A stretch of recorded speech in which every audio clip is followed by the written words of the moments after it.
ఒక చిన్న ప్రార్థన చేసుకుందాం. అందరూ దేవుడు మనతో మాట్లాడాలని ప్రార్థన చేద్దాం. పరిశుద్ధ మహోన్నతానికి వందనాలు, స్తోత్రాలు చెల్లిస్తున్నాం ప్రభా. ఈ సమయంలో తండ్రి, ప్రతి విధమైన ప్రభా సాతాను ఆలోచనలు, ప్రయత్నాలు యేసు నామములో లయపరుస్తున్నాం తండ్రి ప్రభా. We intentionally submit into your hands lord of father ప్రభా. మేము మా చిత్తానుసారముగా తండ్రి నీ చేతుల్లోకి మమ్మల్ని మేము అప్పగించుకుంటున్నాం. మీరు మాట్లాడుతుండగా తండ్రి ప్రతి మాట తండ్రి ప్రభా జీవముతో ప్రభా అది పొదగబడి తండ్రి మాలో ఫలించులాగా మీరు సహాయం చేయమని, ప్రతి ప్రభా మా దేవ డిస్ట్రాక్షన్ కలిగించే స్పిరిట్ని యేసు నామములో గద్దిస్తున్నాం తండ్రి ప్రభా మా దేవ. ఈ ఆవరణాన్ని ప్రభా మా దేవ మీరు ప్రభా మా దేవ కాచి సహాయం చేయమని, నిలబడుతున్న నన్ను కూడా ప్రభా మీరు వాడుకోమని యేసుక్రీస్తు నామంలో అడిగి వేడుకుంటున్నాం తండ్రి. ఆమేన్, ఆమేన్. కొంచెం 2వ పేతురుకు రాసిన పత్రిక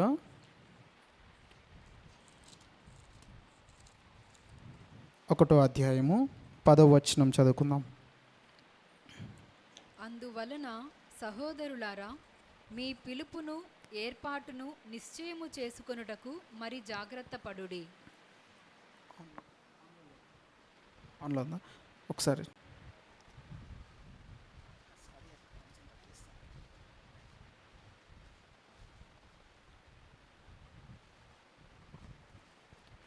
మరొకసారి చదువుకుందాం. అందువలన సహోదరులారా మీ పిలుపును ఏర్పాటును నిశ్చయము చేసుకొనుటకు మరి జాగ్రత్త పడుడి. అక్కడ దేన్ని నిశ్చయపరచుకోవాలంట? పిలుపు ఏర్పాటు. పిలుపు అంటే అందరికీ తెలుసు కదా. అందరు నన్ను చూస్తారా? నన్ను చూస్తున్నారు కదా. ఏంటంట? ఏం నిశ్చయపరచుకోవాలంట? పిలుపు ఏర్పాటు. ఇవాళ పిలుపుని గురించిన మాటలు మనము తెలుసుకుందాం. దేవుని పిలుపు అంటే మనం ఏమనుకుంటాం? What is God's calling on our lives? మన జీవితాల్లో దేవుని పిలుపు అంటే మనం ఏం అర్థం చేసుకుంటాం? సేవ. ఇంకా సేవ ఒక్కటేనా? రక్షణ is part of God's calling. దేవుడు పిలిస్తే ఖచ్చితంగా రక్షిస్తాడు కదా. ఏముంటాయి దేవుని పిలుపు అంటే? దేవుడు నన్ను పిలిచాడు అనే నమ్మకం అందరికీ ఉందా? నిజంగా అడ్డం కూతున్నారు కొంతమంది తల్లు. నిలువు కూపాలి. Excuse me. సో ఓకే, మనం ఆనెస్ట్గా మనల్ని మనం క్వశ్చన్ చేసుకుందాం. ఓకే, నిజంగా నాకు కొంచెం డౌట్ ఉంది, లేకపోతే ఏమో దేవుడు నన్ను తీసుకొచ్చాడు కానీ I'm not sure about the calling అని ఏమన్నా ఆలోచనలు ఉన్నాయా? ఉంటే ఉన్నాయని చెప్పండి, ప్రాబ్లం లేదు. కెమెరా నా వైపే ఉంది, ఎవరు కనబడరు కూడా. ఉందా? దేవుడు నన్ను పిలిచాడు అనే నిశ్చయత ఖచ్చితంగా ఉందా? అందరికీ ఉందా? కొంతమందికి డౌట్ ఉంది కదా. మీరు చెప్పకపోయినా నాకు తెలుసు కొంతమందికి డౌట్ ఉంటుంది కదా. కొంతమందికి ఎలా ఉంటుందంటే దేవుడు నన్ను పిలిచాడు ఖచ్చితంగా, కానీ జరిగే పరిస్థితులను బట్టి మనకేం డౌట్ వస్తుంది? దేవుడు నన్ను నిజంగా పిలిచాడా? ఇది దేవుడే చేస్తున్నాడా? లేకపోతే దేవుని చిత్తంలోనే నేను ఇక్కడ ఉన్నానా? అసలు నేను ఇక్కడ ఉండాల్సినవన్నా, ఇక్కడ ఉండాల్సిన దాన్నా, రాంగ్ టైంలో ఉన్నానా, రాంగ్ ప్లేస్లో ఉన్నానా? అసలు లేకపోతే నేను పుట్టడమే రాంగా అనే ఆలోచనలు వస్తాయి కదా. వస్తాయా లేదా? చాలాసార్లు వచ్చి ఉంటాయి. నేను ఖచ్చితంగా దేవుడు నన్ను పిలిచాడు అని చెప్పేవాళ్ళు కూడా చాలాసార్లు, దేవా నిజంగా నువ్వు నన్ను పిలిచావా? నిజంగా నీ చిత్తంలో నేను ఉన్నానా అనే డౌట్ చాలాసార్లు అందరికీ వస్తుంది కదా. At some point of time, ఏదో ఒక సమయంలో అది ఖచ్చితంగా మనల్ని, మన హృదయపు తలుపు తడుతుంది. అప్పుడు మనం ఓపెన్ చేసి అవును అవలాగా మనం కూడా ఇది నిజమా అంటే మేబీ నిజమే అంటావా, నిజం కాదా అనే డౌట్లు వస్తాయి కదా. ఖచ్చితంగా వస్తాయి. We have to understand this is a real struggle for believer. దేవుణ్ణి నమ్ముకున్న వ్యక్తులకు, లేకపోతే దేవుణ్ణి వెంబడించాలనుకున్న వ్యక్తులకి ఇది నిజమైన ఒక సమస్యలాగా ఉండిపోతుంది కదా. అయితే పేతురు గారు ఏమంటున్నారు, మీరు పిలిచారు అని మీరు విశ్వసిస్తే దాన్ని ఏం చేయాలంట, నిశ్చయము చేసుకోవాలంట. నిశ్చయము చేసుకోవాలంట. ఎలా నిశ్చయం చేసుకుంటాం, కొంచెం పైన చదువుదాం, 3 నుంచి చదవండి. 1వ అధ్యాయము 3 నుంచి. 2 పేతురు 1వ అధ్యాయము 3వ వచనం. తన మహిమను బట్టి గుణాతిశయమును బట్టి మనలను పిలిచిన వాని గూర్చిన అనుభవ జ్ఞానం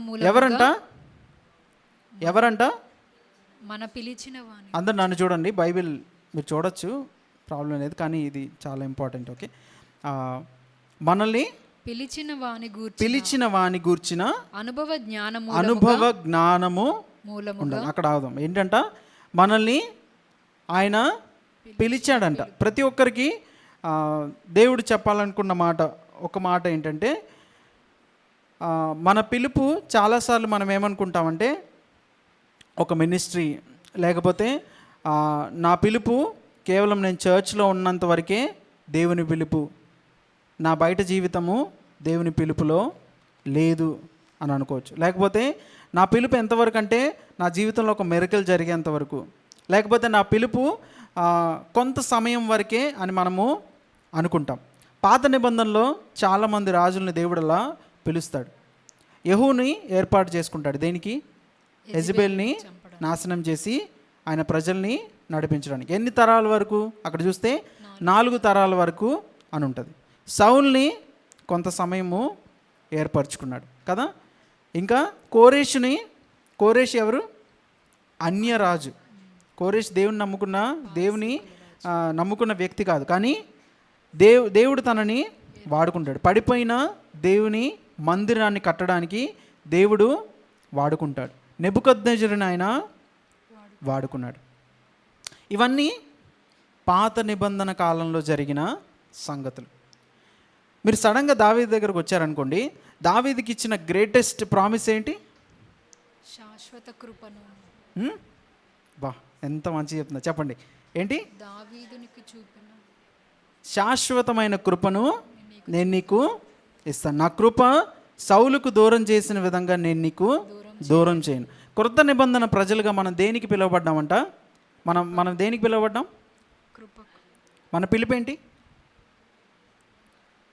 రాజులైన యాజక సమూహము కదా. రాజులైన యాజక సమూహం. దావీదుని పిలిచినప్పుడు దేవుడు ఏమంటాడు? దావీదు నిన్నొక్కడనే కాదు, నిన్నొక్కడనే నేను రాజుగా చేయడం కాదు, కానీ నీ నుంచి వచ్చిన ప్రతి తరాన్ని నేను ఆశీర్వదిస్తాను. నా కృపని నేను ఎక్స్టెండ్ చేస్తాను. ఎంతవరకు?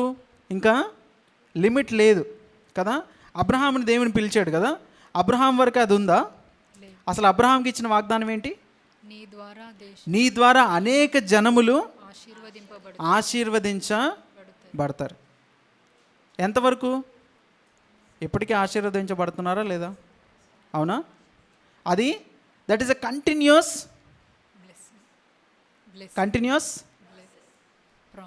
ఇంకేమన్నా ఆలోచించండి. కంటిన్యూస్ అంటే జరుగుతూనే ఉన్న ఏంటి? దేవుని పిలుపు. అర్థమైంది కదా. నన్ను దేవుడు పిలిస్తే నా నుంచి వచ్చే ప్రతి జనరేషన్ ఆయన బయటికి పిలుస్తున్నాడు. ఇందాక మనం చాలా పాటల్లో మనం విన్నాం కదా.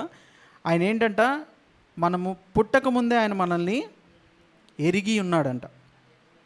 కాబట్టి దేవుని పిలుపు అని మనం అనుకున్నప్పుడు, అర్థం చేసుకుంటున్నప్పుడు ఏం చేసుకోవాలంటే, అన్నీ మంచిగా జరిగితేనే దేవుని పిలుపు ఉంది, నా జీవితం చాలా హార్డ్గా వెళ్తుంది, దేవుని పిలుపు నా మీద లేదేమో, లేకపోతే ఈ విషయాల్లో లేదేమో అని అనడానికి లేదు.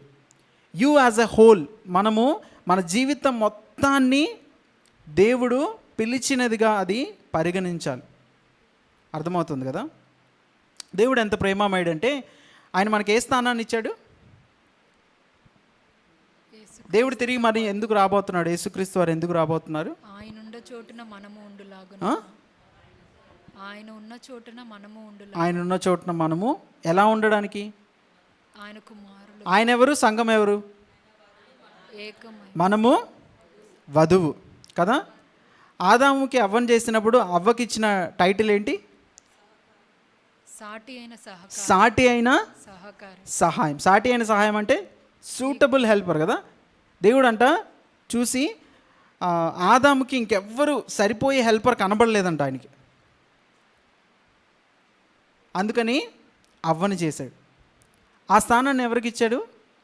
సంఘానికి. సంఘానికి ఇచ్చాడు. అందుకే మీరు నా కోసం పనిచేయండి, లేకపోతే నా రాజ్యాన్ని విస్తరింపజేయండి, నా కోసం జనుల్ని మీరు సమకూర్చండి అని ఆయన మనల్ని పిలుస్తున్నారు. We are called as a suitable helper to God. అర్థమవుతుంది కదా. అంటే దేవుడికి మనం సహాయం చేసేవాళ్ళమా అంటే మన సామర్థ్యతను బట్టి కాదు, కానీ ఆయన పిలిచిన పిలుపును బట్టి మనము సాటి అయిన సహాయముగా దేవునికి ఉన్నాం. Hallelujah. Hallelujah. We are helping God. Isn't that exciting? మన అది చాలా మంచిగా అనిపించట్లేదా? We are helper to God. సంఘం అంట సాటి అయిన సహాయముగా ఉందంట. సో ఇప్పుడు భార్యాభర్తలు ఉన్నారనుకోండి, భార్యాభర్తలు దేవుని వాక్యము రోమన్స్ ఒకసారి మనం తీస్తే రోమన్స్లో ఒక మాట ఉంటుందంట, పరిపూర్ణ ప్రేమలో ఏముండదంట? భయం ఉండదు. పర్ఫెక్ట్ లవ్ ఏముండదు? చెప్పాలి అందరూ. పరిపూర్ణమైన పరిపూర్ణమైన ప్రేమలో ఏముండదు? భయము ఉండదు. ఉండదు. అవునా? ఉండదా? ఏం అర్థం చేసుకుంటాం మనం? పరిపూర్ణమైన ప్రేమలో భయం ఉండదు అన్నప్పుడు ఏం అర్థం చేసుకుంటాం? సరే, అది ఈలోపు 1 John అంట. 1 John 4:8 చదవండి ఒకసారి. 1 యోహాను 4:18.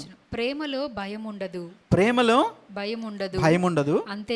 అంతేకాదు పరిపూర్ణ ప్రేమ భయమును వెళ్ళగొడుతుందంట. సరే, అందరు నన్ను చూడండి. పరిపూర్ణ ప్రేమ భయమును వెళ్ళగొడుతుంది అన్నప్పుడు మనం ఏం అర్థం చేసుకుంటాం? ఏం అర్థం చేసుకుంటారు మీరు? పరిపూర్ణ ప్రేమలో భయం ఉండదు అన్నదాన్ని ఎలా అర్థం చేసుకుంటాం?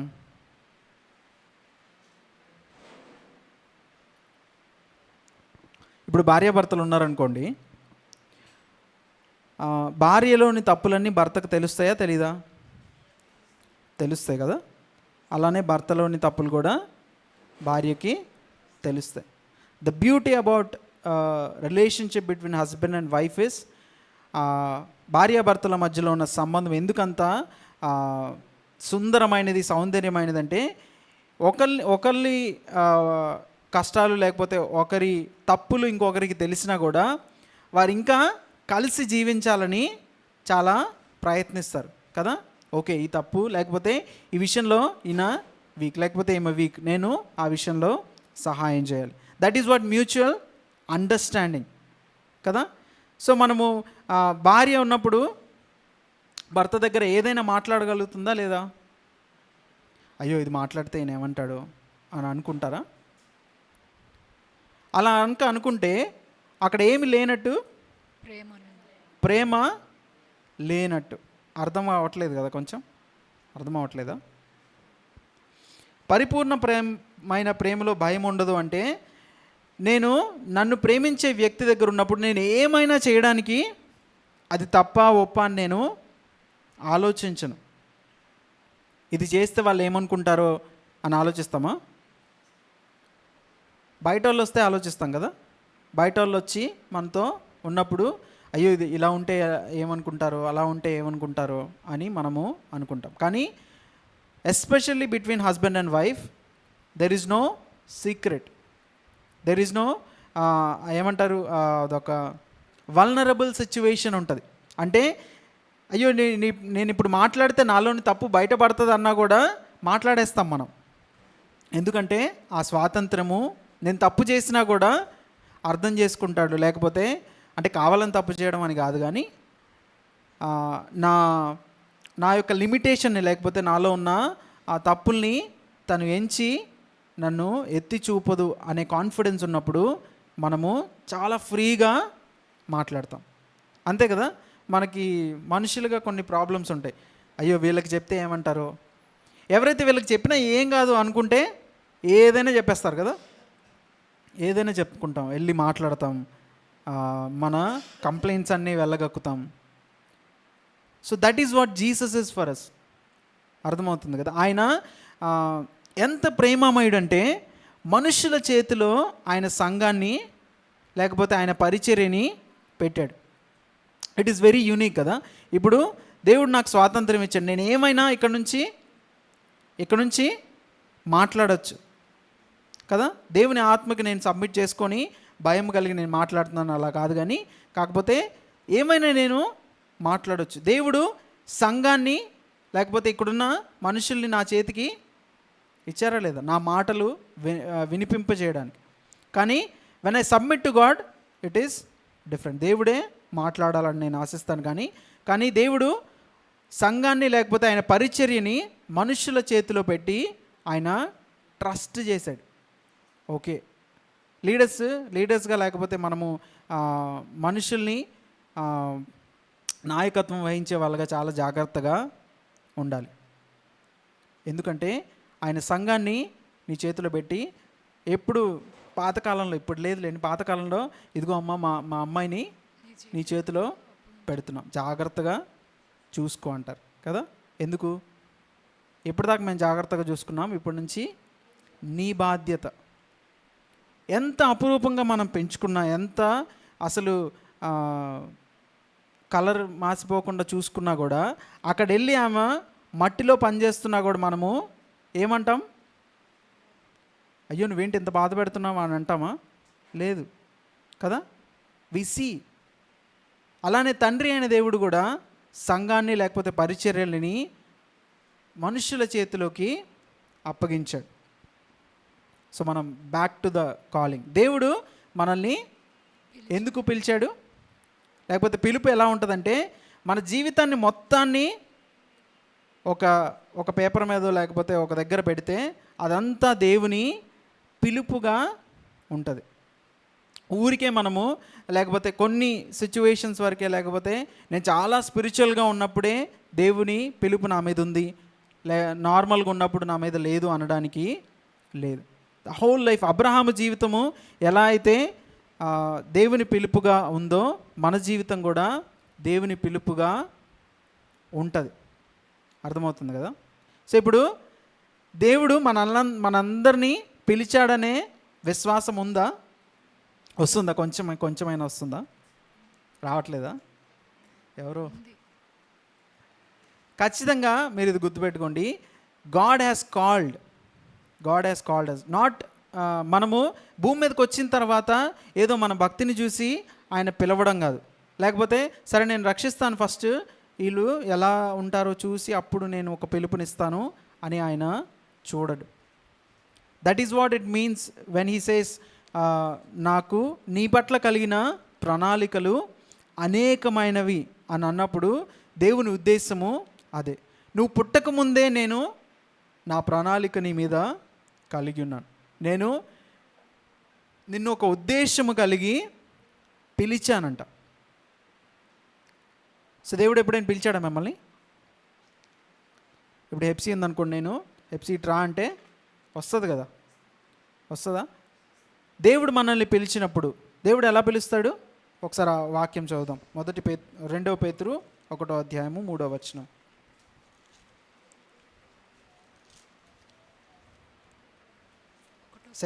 Second Peter 1:3. తన మహిమను బట్టి గుణాతిశయమును బట్టి మనలను పిలిచిన వాని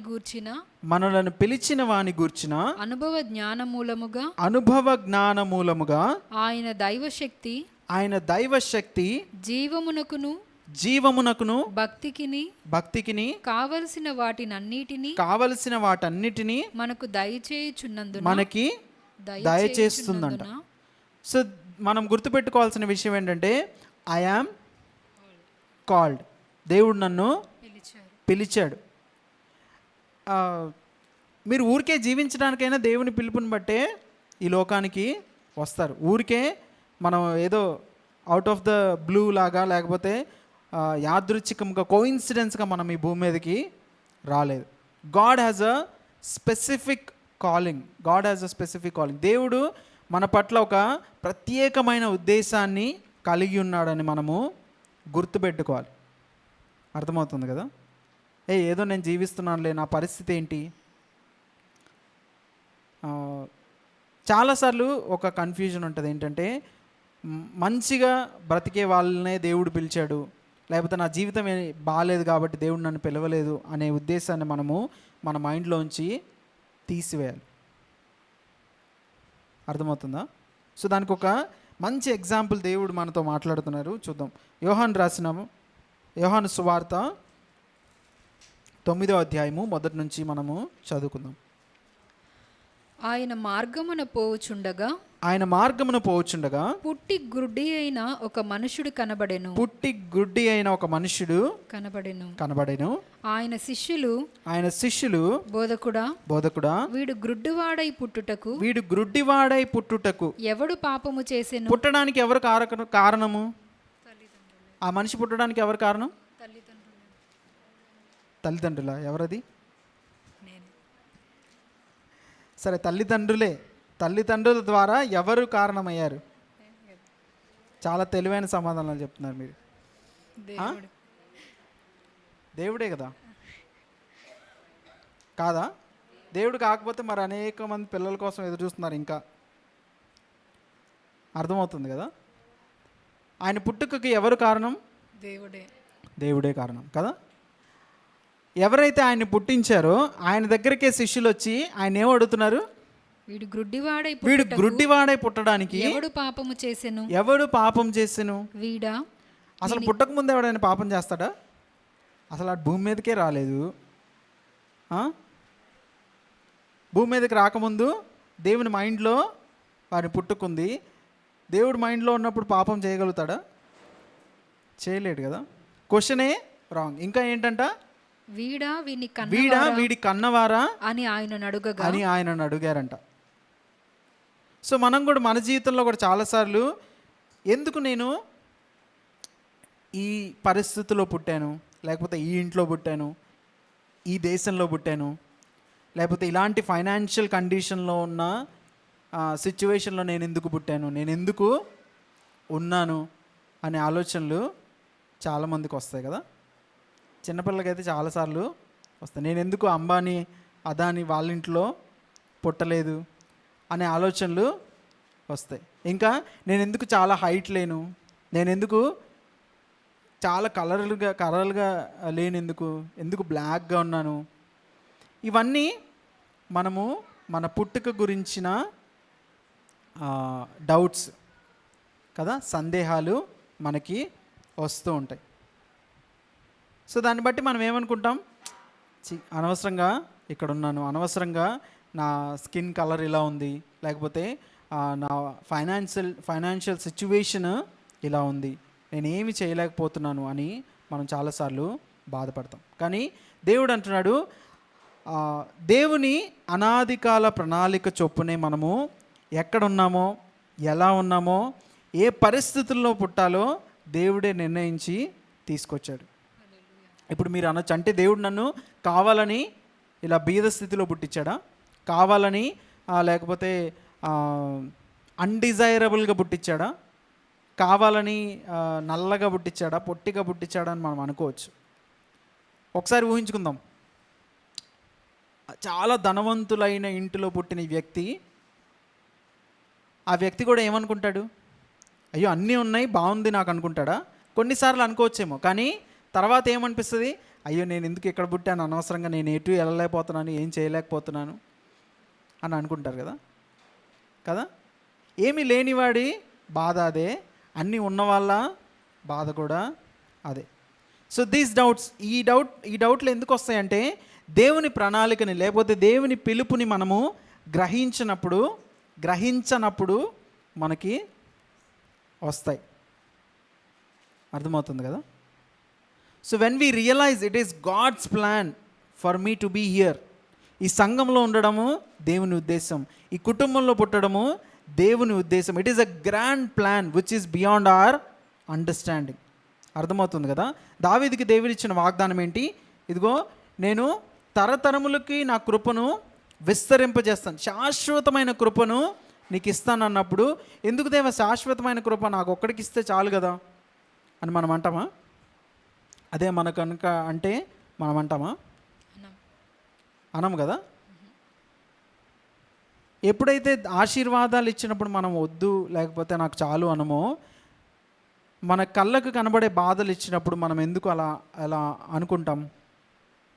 నాకే ఎందుకు ఇచ్చావు దేవా, నేనే ఎందుకు ఇలా ఉన్నాను, నేనే ఎందుకు ఇలా పుట్టాను, అసలు నువ్వు నన్ను పిలిచావా అనే క్వశ్చన్స్ మనము ఎన్నిసార్లు దేవుణ్ణి అడుగుంటాం. దేవుణ్ణి అడగపోవచ్చు కానీ చాలాసార్లు ఏమవుతుందంటే ఎందుకు నా జీవితం అని అన్నప్పుడు కూడా దేవుని మనం ఇండైరెక్ట్గా అది ఏమంటున్నాం, ఎందుకు పుట్టించాడు నన్ను అని అంటున్నాం కదా. అంతే కదా, అంతేనా కదా. వెన్ ఎవర్ వి థింక్, మనము ఇలాంటి ఆలోచన చేసిన ప్రతిసారి we are questioning God, saying that what is this, ఎందుకు? కుండ వెళ్ళి కుమ్మరివాడిని నువ్వు నన్ను ఎందుకు ఇలా చేసావని అడిగినట్లే ఉంటుంది కదా. సో కుమ్మరివాడిని గమనించినప్పుడు కుమ్మరివాడు ఓన్లీ నీళ్లు పట్టుకునే కుండలే చేస్తాడా? ఎన్నో చాలా చాలా చేస్తాడు కదా.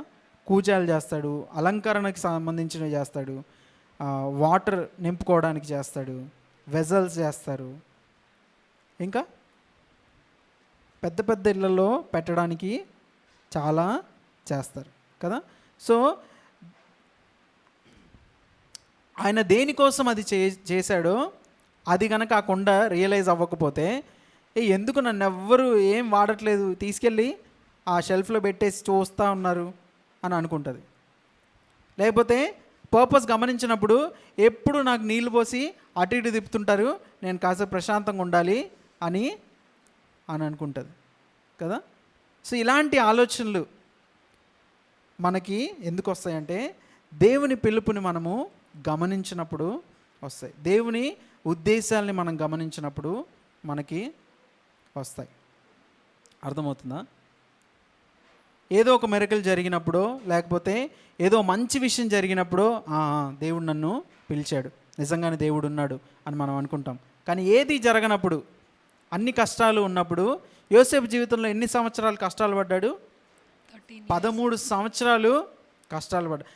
అసలు ఎవరైనా ఒక్క కళని బేస్ చేసుకొని, సరే 2 డ్రీమ్స్ కదా, 2 కళల్ని బేస్ చేసుకొని అంత ఫెయిత్ఫుల్గా ఉండగలుగుతామా? మనము ఆలోచిద్దామా? దేవుడు నాకు నిజంగా ఈ కళలు ఇచ్చాడు,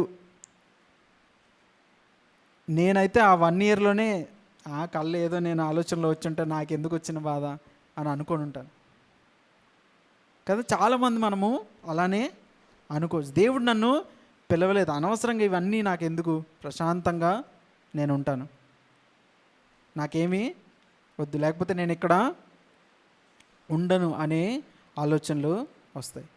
ఇలాంటి ఎక్స్ట్రీమ్స్ థాట్స్ ఎంతవరకు వెళ్తాయంటే, అసలు నేను ఎందుకు బతుకుతున్నాను, నేను చనిపోతే బాగుంటుంది కదా, there is no purpose in my life, there is no అసలు నా పట్ల నాకే ఏం ఉద్దేశం ఉన్నట్టు కనబడట్లేదు అనే పరిస్థితుల్లోకి మనము వెళ్ళిపోతాం. దట్ మేక్స్ అస్ ఇంకా మనము మన జీవితాన్ని విడిచిపెట్టాలి అనే దగ్గరికి మనల్ని తీసుకెళ్తుంది. ఎందుకంటే పర్పస్ లేనప్పుడు, ఉపయోగకరంగా లేనప్పుడు ఏం చేస్తాం, అన్నీ పక్కన పడేస్తాం కదా. ఇది ఎందుకంటే ఏం ఉపయోగం లేదు, దానివల్ల ఏం చేస్తాం, పక్కన పడేస్తాం కదా. సో మన జీవితాన్ని బట్టి కూడా మనకి ఏం ఉద్దేశం లేదు అని అనుకున్నప్పుడు మనము మన జీవితాన్ని పక్కన పెట్టి పక్కన వాళ్ళ జీవితాలని చూడడానికో లేకపోతే పక్కన వాళ్ళ పర్పస్ని మనము వెంబడించడానికో మనము ప్రయత్నం చేస్తాం. అలాంటి ప్రయత్నం చేసినప్పుడు ఏమవుతుంది? ఇప్పుడు బన్ను ఉన్నాడు, బన్ను షర్ట్ శ్యామన్న వేసుకోవడానికి ప్రయత్నిస్తే ఏమవుతుంది? ఫ్రస్ట్రేషన్ వస్తుంది. ఎంతసేపటికి పట్టదేంటిది అంటే అసలు ఏమన్నా వ్యాలిడ్ ఉంటుందా? ఉండదు కదా. దెర్ ఈజ్ అ పర్పస్, అదొక పర్పస్ కోసం అది నియమించబడింది, లేకపోతే తయారు చేయబడింది. దానికోసం అది వాడాలి. కానీ సో నా పిలుపుని నేను మర్చిపోయి వేరే వాళ్ళ పిలుపుల వైపు, లేకపోతే వాళ్ళు మంచిగా యూనో హైలైట్ అవుతున్నారు, వాళ్ళ దాంట్లోకి వెళ్ళి నేను నించుంటే నేను కనపడతాను అని అనుకోవడము చాలా తప్పు. ఇవన్నీ అంటే మెయిన్గా నేను చెప్పాలనుకున్న విషయం ఏంటంటే, the normal life that we are living, ఎవ్వరూ గమనించని లైఫ్ కూడా దేవుని పిలిపే అయ్యింది. ఎక్కడి నుంచోడమో, లేకపోతే కంపెనీలో ఏదో పెద్ద పొజిషన్ ఉండడమో, లేకపోతే ఇంకేదో చేయడమో కాదు. కానీ the very normal life that you are living every day, మనం తింటాం, పడుకుంటాం, లేస్తాం, పనులు చేస్తాం, వర్క్ వెళ్తాం, నడుస్తాం, అన్నీ కూడా దేవుని పిలుపులో మనకి భాగమైనది. Your life itself is a God's calling. మనము దేవుని సొత్తుగా పిలువబడుతున్నాం. సో ఆల్వేస్ అండర్స్టాండ్, మనము ఎప్పుడు గుర్తుపెట్టుకోవాల్సిన విషయం ఏంటంటే, even at your lowest point, నేను ఇంకా నా జీవితంలో ఇంతకంటే దారుణమైన పొజిషన్లో ఎప్పుడూ లేనన్నా కూడా God's calling is still there on your life. దేవుని పిలుపు అప్పటికి కూడా మన మీద ఉంటుంది. అర్థమవుతుంది కదా? ఇక్కడ చదువుదాం ఒకసారి 3వ వచనం. సరే 2వ వచనం నుంచి చదవండి. తన మహిమను బట్టి 2వ వచనం చదువు. జాన్ 9, యోహాను సువార్త 9వ అధ్యాయము 2వ వచనం. ఆయన శిష్యులు బోధకుడా వీడు గ్రుడ్డివాడై పుట్టుటకు ఎవడు పాపము చేసెను వీడా వీడి కన్నవారా అని ఆయన అడుగగా ఆయన సమాధానం ఏమిచ్చాడు? యేసు వీడైనను వీని కన్నవారైనను పాపము చేయలేదు గాని దేవుని క్రియలు వీని యందు ప్రత్యక్షపరచబడుటకే వీడు గ్రుడ్డివాడుగా పుట్టాడు. కాసేపు గ్రుడ్డివాడిని పక్కన పెడదాం, లేకపోతే గ్రుడ్డితనాన్ని పక్కన పెడదాం. నా జీవితంలో నేను ఈ ఇంట్లో పుట్టాను, లేకపోతే ఈ పరిస్థితుల్లో ఉన్నాను. చాలాసార్లు నాకు కూడా అనిపిస్తుంది, ఈ దేశంలో లేకపోతే వేరే దేశంలో ఉంటే అసలు పొల్యూషన్ ఉండదు, ట్రాఫిక్ ఉండదు, మంచి ఆపర్చునిటీస్ ఉంటాయి, బెటర్ క్వాలిటీ ఆఫ్ లైఫ్ ఉంటుంది అని అనుకునేవాడిని. సో మనకు కూడా అలాంటి ఆలోచనలు ఉంటాయి కదా. వేరే వాళ్ళు మన పూర్వంలో మిస్ అయిన ఆపర్చునిటీస్ కొన్ని గుర్తొస్తుంటాయి.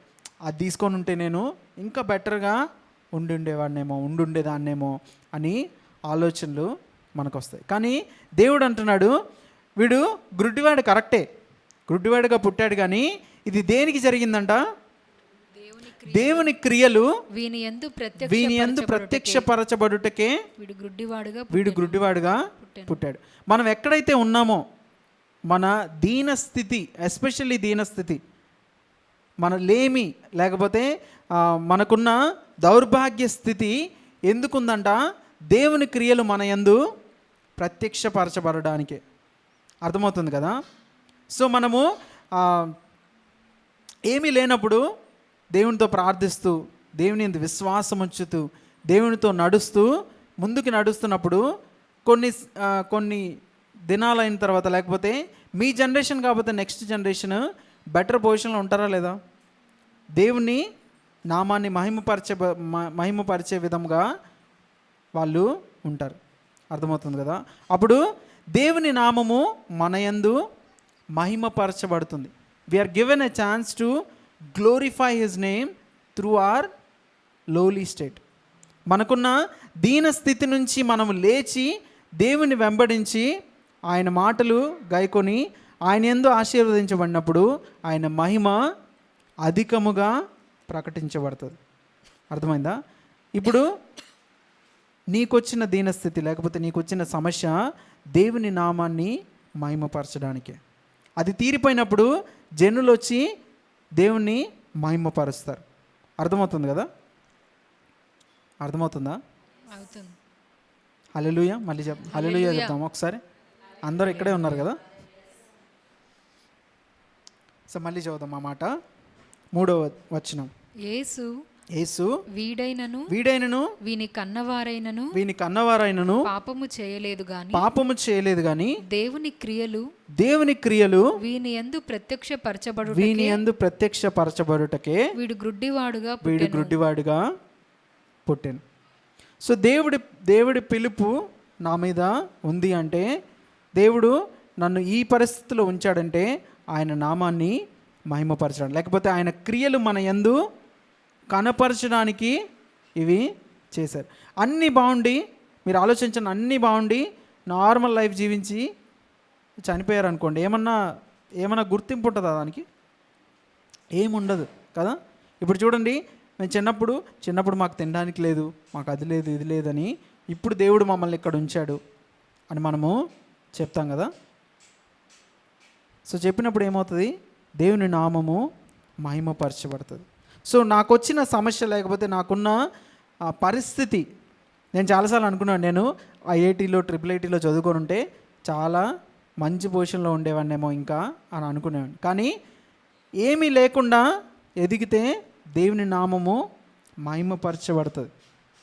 అర్థమవుతుంది కదా. సో మనకొచ్చిన ప్రతి పరిస్థితి, మనకు ఆల్రెడీ ఉన్న ప్రతి పరిస్థితి దేవుని నామాన్ని మహిమపరచడానికి అని మనము గ్రహించాలి. ఆయన అందుకోసమే మనల్ని పిలిచాడని మనము గ్రహించాలి.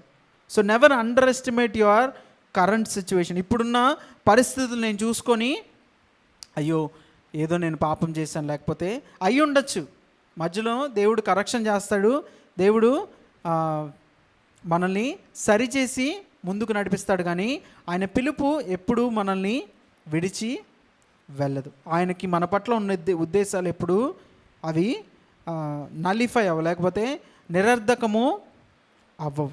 దావీదుకి ఇచ్చిన వాగ్దానాన్ని దేవుడు మనకి ఇచ్చాడు. ఇదిగో శాశ్వతమైన కృపను నేను నీకు చూపిస్తానన్నాడు కదా. అదే కృప మన ఎడల పనిచేస్తుంది. మనం కొన్ని వారాల క్రితం మనం ధ్యానించాం కదా, గ్రేస్ బియాండ్ జనరేషన్స్. మనము తరతరాలకి వెళ్ళే కృప, లేకపోతే తరతరాలకి మనల్ని ఆశీర్వాదకరంగా ఉంచే కృప మన ఎడల ఉంది అని మనము గ్రహించాలి. అర్థమవుతుందా? ఇంకా కొంచెం ముందుకు చదువు. దేవుని క్రియలు ఏ విధంగా ఆయన పట్ల నెరవేర్చబడ్డాయో మనము చదువుకుందాం. పగలున్నంత వరకు నన్ను పంపిన వాని క్రియలు మనము చేయుచుండవలెను. రాత్రి వచ్చుచున్నది, అప్పుడెవడునూ పని చేయలేడు. నేను ఈ లోకములో ఉన్నప్పుడు లోకమునకు వెలుగునని చెప్పెను.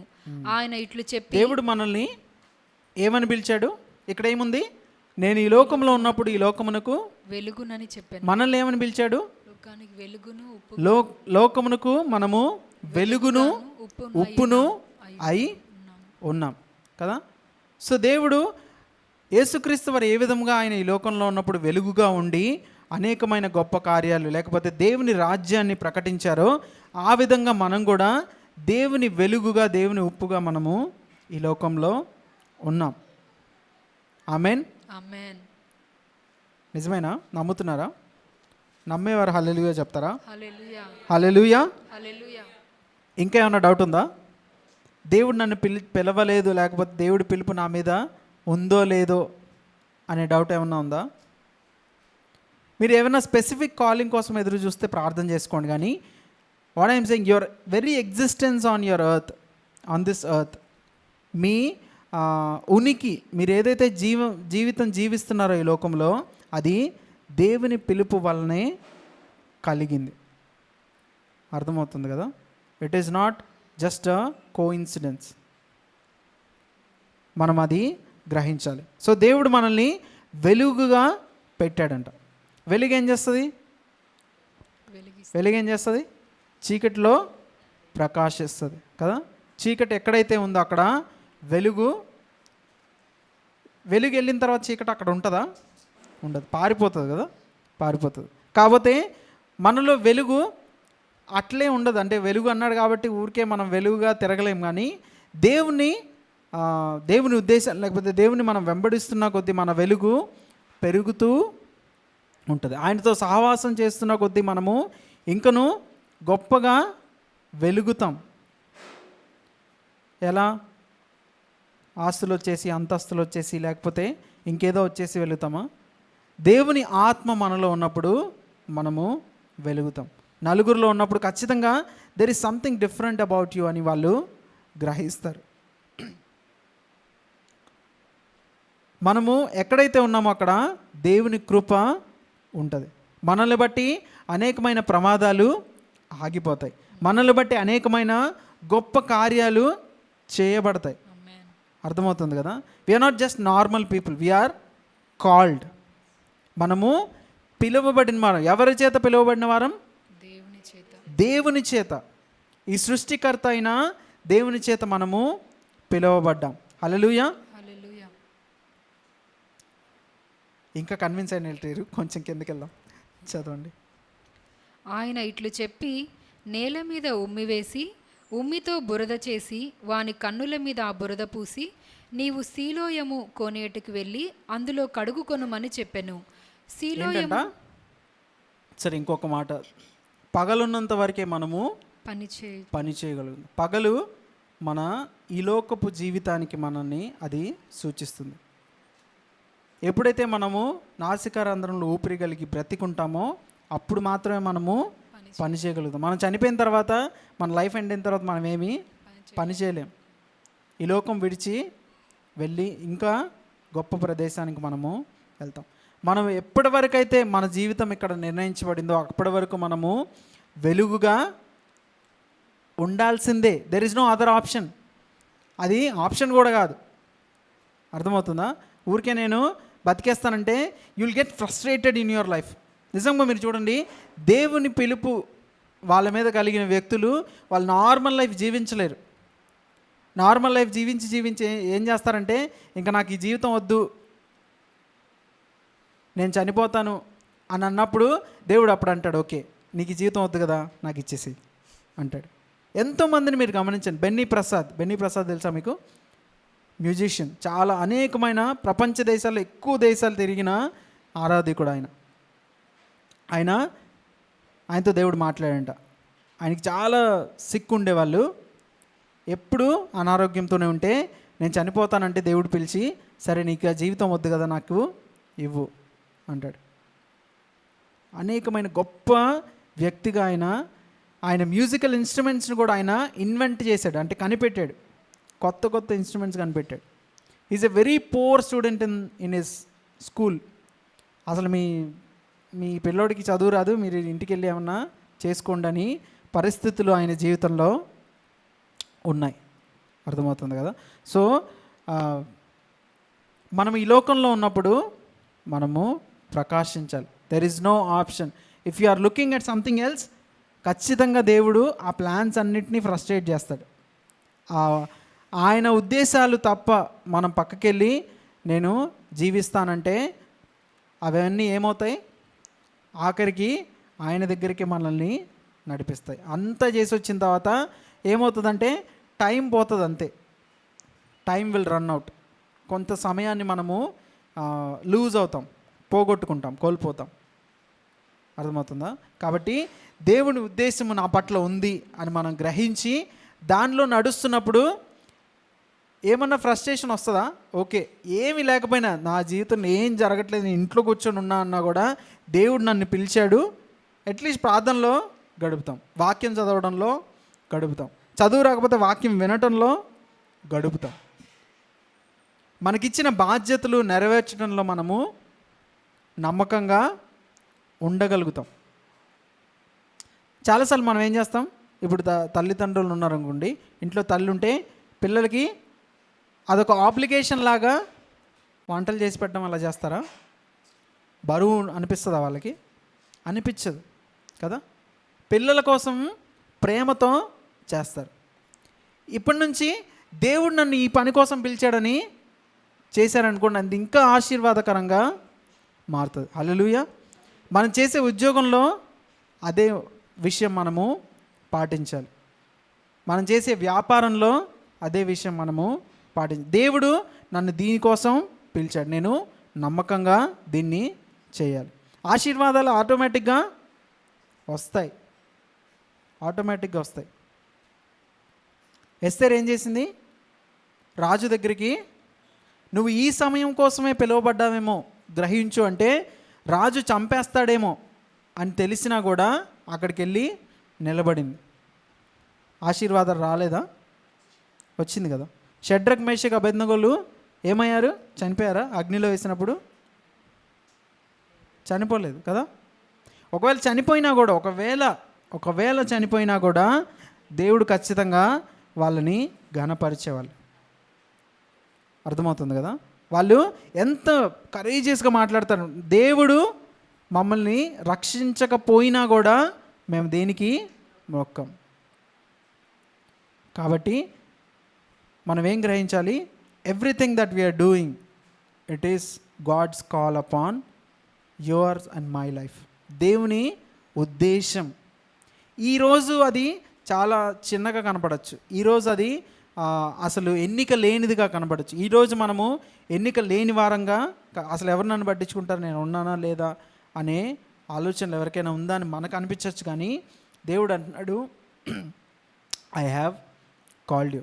అబ్రహాం కూడా, విగ్రహారాధికుడైన అబ్రహాంని దేవుడు పిలిచాడు కదా. ఒక్క వ్యక్తిగానే పిలిచాడు కదా. నేను ఒక్కడినే ఏం చేస్తాను ప్రభా, అనేక మంది సైన్యం ఉంటే చేస్తానంటే ఆ సైన్యం నీలో నుంచే నేను తీసుకొస్తానని దేవుడు మాట్లాడతాడు. ఇంత ఆస్తి ఇచ్చావు, ఏమీ లేదు, ఇప్పుడు నా దాసుడికి నేను ఇవ్వాలంటే, లేదులే నువ్వు భయపడద్దు, నేను నీకు కొడుకునిస్తానంటాడు. మధ్యలో ఎన్నో తప్పులు జరిగాయి కదా. హాగర్ను వివాహం చేసుకున్నాడు, ఇష్మాయిల్ని కన్నాడు. అన్నీ అయినా కూడా దేవుని ఉద్దేశం ఏమన్నా చెడిపోయిందా? చెదిరిపోలేదు. దేవుడు అంటాడు, ఓకే నువ్వు తప్పు చేసావు, ఓకే, కానీ ఇప్పుడు నిందారహితుడిగా నా ముందు నాడు. I have plan. నా ఉద్దేశము నీ పట్ల ఉంది. సో చాలాసార్లు మనం గుర్తుపెట్టుకోవాలి ఏంటంటే, మనం ఒకవేళ తప్పటడుగులు వేసినా కూడా దేవుడు అంటాడు, నేను నిన్ను పరిపూర్ణమైన ప్రేమతో ప్రేమిస్తున్నా. నువ్వు తప్పటడుగులు వేసినా కూడా నేను వచ్చి నిన్ను సరిచేసి తీసుకొస్తానే కానీ నేను నిన్ను విడిచిపెట్టను అంటాడు. హల్లెలూయా. యాకోబుతో ఏమంటాడు? యాకోబు, నేను నిన్ను నాశనం చేయను కానీ అలా అని శిక్షించకుండా విడిచిపెట్టను. I will punish you in due measure అంటాడు. అంటే ఎంతవరకు కావాలో అంతవరకు నిన్ను ఖచ్చితంగా పనిష్ చేస్తాను. తల్లిదండ్రులు పిల్లలు తప్పు చేసినప్పుడు పనిష్ చేస్తారా లేదా? అది తప్పంటారా? ఎవరు అనరు. సరి చేయాలి కదా.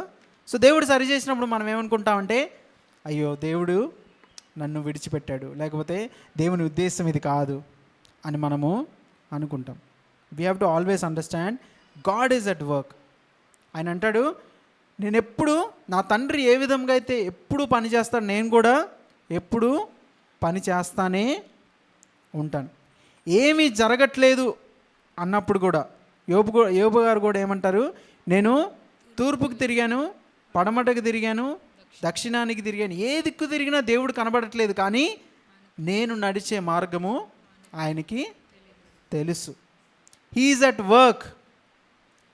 వర్క్. ఒక అద్భుతమైన మాట మనం చూద్దాం. న్యాయాధిపతుల గ్రంథము 15వ అధ్యాయము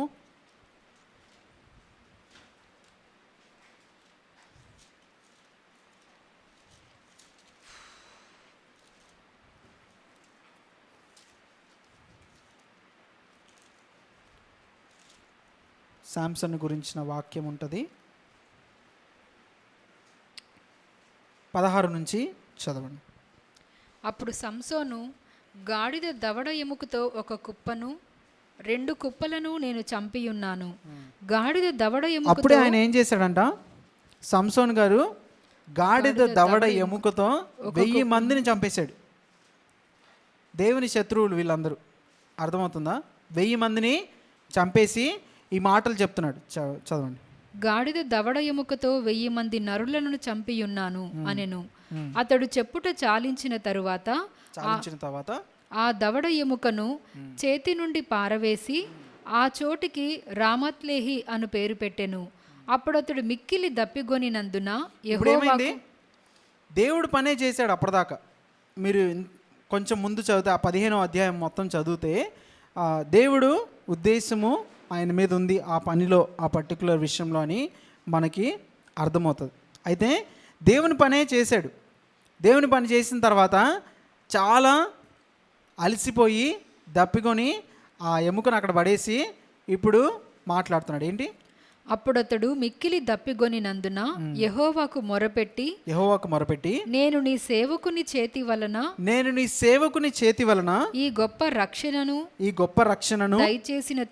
దయచేసిన తరువాత నేనిప్పుడు దప్పి చేతను చచ్చి సున్నతి పొందని వారి చేతిలోకి పడవలెనా అని వేడుకొనగా, దేవుని ఒక క్వశ్చన్ అడుగుతున్నాడు. నన్ను చూడండి అందరూ, దేవుని ఒక క్వశ్చన్ అడుగుతున్నాడు. ఇప్పుడు దాకా నేను నీ ఉద్దేశాలు నెరవేర్చాను, నువ్వు ఏదైతే నా పట్ల కలిగినో అది నెరవేర్చాను, ఇప్పుడు ఏమవుతుంది? దప్పి చేతను 1000 మందిని చంపాడు, ఇంకా శత్రువులు ఉంటారు కదా, శత్రువులు రావచ్చు, ఏమైనా చేయొచ్చు. ఆయన ఏమన్నాడు? నేను చాలా దప్పికొన్నాను, నాలో ఓపిక లేదు, ఏమీ లేదు, ఇప్పుడు కనుక ఎవరైనా వస్తే నన్ను ఖచ్చితంగా చంపేసే ఛాన్సెస్ ఉంటాయి, కాబట్టి ఇప్పుడు నేను వాళ్ళ చేతిలో పడడం నీకు ఇష్టమా? సో మనం కూడా చాలాసార్లు దేవుడిచ్చిన జీవితాన్ని, మినిస్ట్రీని కాసేపు పక్కన పెడదాం, ఓకే, దేవుడిచ్చిన జీవితాన్ని జీవిస్తూ ఇగో ఇన్ని సంవత్సరాలు నేను వీళ్ళందరినీ పోషించాను, ఇన్ని సంవత్సరాలు నేను వీళ్ళతో ఈ ఏమంటారు కఠినుడైన భర్తతో నేను ఉన్నాను, లేకపోతే కఠినులైన ఇంట్లో వాళ్ళతో నేను భరించాను, అవన్నీ చేశాను, నన్ను నేను తగ్గించుకున్నాను, ఇంకా నా వల్ల కాదు, ఇప్పుడు నన్ను చంపాలని చూస్తున్నారు, ఇంకా నన్ను ఏం చేయమంటావు అని దేవుని మనం చాలాసార్లు క్వశ్చన్ చేసి ఉండొచ్చు కదా. ఆయన కూడా ఏమన్నాడు? నేను నీ పని చేశాను కదా, ఇప్పుడు నన్ను చంపేస్తావా, నన్ను చచ్చిపోమంటావా, నేను శత్రువుల చేతిలో పడాలా, నీ జనులు కాదు కదా, నీ పనే కదా నేను చేశాను. సో మనం కూడా దేవుడి పిలుపు నా మీద ఉంది అని మనం గ్రహించి మనం నడుస్తున్నప్పుడు చాలాసార్లు అలసిపోయే పరిస్థితులు వస్తాయి, చాలాసార్లు దేవుడు నన్ను వదిలేశాడేమో అనే పరిస్థితులు ఖచ్చితంగా వస్తాయి. దేవుని వాక్యం సెలవిస్తుంది, ఖచ్చితంగా వస్తాయి. వచ్చినప్పుడు మనం ఏం చేయాలి? ప్రార్థన చేయాలి తప్ప. ఒకటి మనం గుర్తుపెట్టుకోవాలి ఏంటంటే, దేవుడు నన్ను ఎప్పుడూ విడిచిపెట్టడు, దేవుడు నన్ను ఎప్పుడు విడిచిపెట్టు. గాఢాంధకారంలో నేను నడిచినా కూడా ఆయన నాకు తోడై ఉంటాడు. చాలా రోజుల క్రితం ఒక కాన్వర్జేషన్ వర్షిప్ టీంలో జరిగింది. ఏంటంటే ఇశ్రాయేలీలు ఐగుప్తుకి వెళ్ళడం దేవుని చిత్తమా కాదా? దేవుని చిత్తమే. దేవుడే అబ్రహాంతో చెప్తాడు, 400 సంవత్సరాలు నీ ప్రజలు దాసత్వంలో ఉంటారు. సో అక్కడ ఉన్నప్పుడల్లా వాళ్ళు ఏమనుకున్నారు? అయ్యా నువ్వు నేను పాపం చేశాము, మాకు అది ఇది, అసలు మా జీవితం ఎందుకు ఇలా అయ్యింది. 400 సంవత్సరాలంటే ఎంతమంది పుట్టుండి ఎంతమంది చనిపోయి ఉంటారు కదా. సరే ఒక్క మనిషినే తీసుకుందాం, ఒక 100 సంవత్సరాలు ఆయన లైఫ్ టైం అయితే ఆ 400 సంవత్సరాల్లో ఒక మనిషి పుట్టి చనిపోయి ఉంటాడు కదా, అక్కడే చనిపోయి ఉంటాడు కదా. ఆయన ఏమనుకోవాలి? అయ్యో నా జీవితం బానిసత్వంలోనే ఉంది కదా, నా దేవుని పిలుపు ఎలా ఉంది నా మీద, ఎలా ఉంటుంది బానిసత్వంలో? కానీ దేవుడు అంటాడు, నా పిలుపు కేవలం నిన్ను లేకపోతే నీ జీవితాన్ని బట్టే ఉండదు. నిన్ను నేను అక్కడ పెట్టినప్పుడు ఒక గ్రాండ్ ప్లాన్లో దేవుడు మనల్ని అక్కడ పెడతాడు. అర్థమవుతుందా? నేను ఫ్యూచర్లో నీ పితరులు లేకపోతే నీ డిసెండెంట్స్ని లేకపోతే నీ పిల్లల్ని నేను బయటికి తీసుకెళ్తాను, అప్పుడు నా నామము మహిమపరచబడుతుంది. అబ్రహాం దేనికోసం ఎదురు చూశాడంట? పునాదులు గల పట్టణం కోసం ఎదురు చూశాడంట. ఆయన ఎక్కడి నుంచి చూశాడంట? దాన్ని దూరం నుంచి చూశాడంట, దూరం నుంచి చూశాడంట. సో మనము దేవుని పిలుపుని కనుక మనం నిర్లక్ష్య పెట్టి లేకపోతే ఏదోలే బతుకుతున్నాను అని అనుకుంటే మనకు ఒక ప్రమాదకరమైన పరిస్థితి, దాని దగ్గరికి మళ్ళీ వెళ్దాం, ప్రమాదకరమైన పరిస్థితి వస్తుంది. అది నేను చూపిస్తాను. అయితే ఈయన దేవుని పనే చేశాడు, కానీ ఏమైంది? ఇప్పుడు అలసిపోయాడు. అప్పుడు దేవుణ్ణి అడుగుతున్నాడు, దేవా నేను ఇప్పుడు చనిపోవాలా అంటే అక్కడ ఏం జరిగింది? దేవుడు లేహీలోనున్న ఒక గోతిని చీల్చెను, దాని నుండి నీళ్లు బయలుదేరెను, అతడు త్రాగిన తరువాత ప్రాణము తెప్పరిల్లి బ్రతికెను. అక్కడ ఏం లేదంట, కానీ ఒక గోతిని చీలిస్తే దాంట్లోంచి నీళ్ళు వచ్చాయంట. దానికి పెట్టిన పేరేంటి? కాబట్టి దాని పేరు నేటి వరకు ఎన్హక్కోరే అనబడెను. ఎన్ హక్కోరే అంటే పిలిచిన వాని ఊట. పిలిచిన వాణి ఊట. ఊట. ఎప్పుడైనా గుర్తుపెట్టుకోండి, దేవుడు మనల్ని పిలిచాడంటే మన వెంటనే ఒక ఊటని పెడతాడు. Hallelujah. Hallelujah. If you are called you will always have the provision. Amen. అర్థమవుతుంది కదా. దేవుడు నన్ను పిలిచాడు అనే ఉద్దేశం కనుక మనకు ఉంటే, ఉన్నా లేకపోయినా దేవుడు మనల్ని పిలిచాడు, ఖచ్చితంగా పిలిచాడు. మనం మొరపెట్టినప్పుడు హాగర్నే దేవుడు, అన్యురాలైన హాగర్నే దేవుడు చూసి భూమిలోంచి నీళ్లు తీసుకొచ్చాడంట. ఇంకా మనము పిలువబడిన వారం, రాజులైన యాజక సమూహంగా మనం ఉన్నాం. దేవునికి ఈ లోకానికి మధ్యవర్తులుగా మనము ఉన్నాం. ఆయనతో పాటు ఒక దినము రూల్ చేయడానికి మనము నియమించబడ్డాం. శిష్యులకి లేకపోతే మిగతా వాళ్ళకు కూడా వీళ్ళందరూ ఎవరంట, పెద్దల్లాగా ఉంటారంట. కానీ మనము దేవుని వధువుగా మనము పిలువబడ్డాం కదా. భార్య ఏం పని చేయట్లేదు అనుకోండి, భర్త కావాల్సినవి తీర్చడా? ఖచ్చితంగా తీరుస్తాడు కదా. మంచి భర్త అయితే ఖచ్చితంగా తీరుస్తాడు. మనకున్న భర్త యేసుక్రీస్తు వారు మనల్ని చాలా జాగ్రత్తగా చూసుకుంటాడు. ఆయన మనల్ని వాక్యం అనే ఉదక స్నానము చేత ఎప్పుడు మనల్ని క్లెన్స్ చేస్తూ ఉంటాడంట. చాలా జాగ్రత్తగా మనల్ని చూసుకుంటాడు. మనం ఏమి తప్పు చేసినా కూడా మనల్ని చీదరించుకోడు, లేకపోతే మనల్ని త్రోసివేయడు. ఆయన మనల్ని అర్థం చేసుకుంటాడు. అర్థమవుతుంది కదా.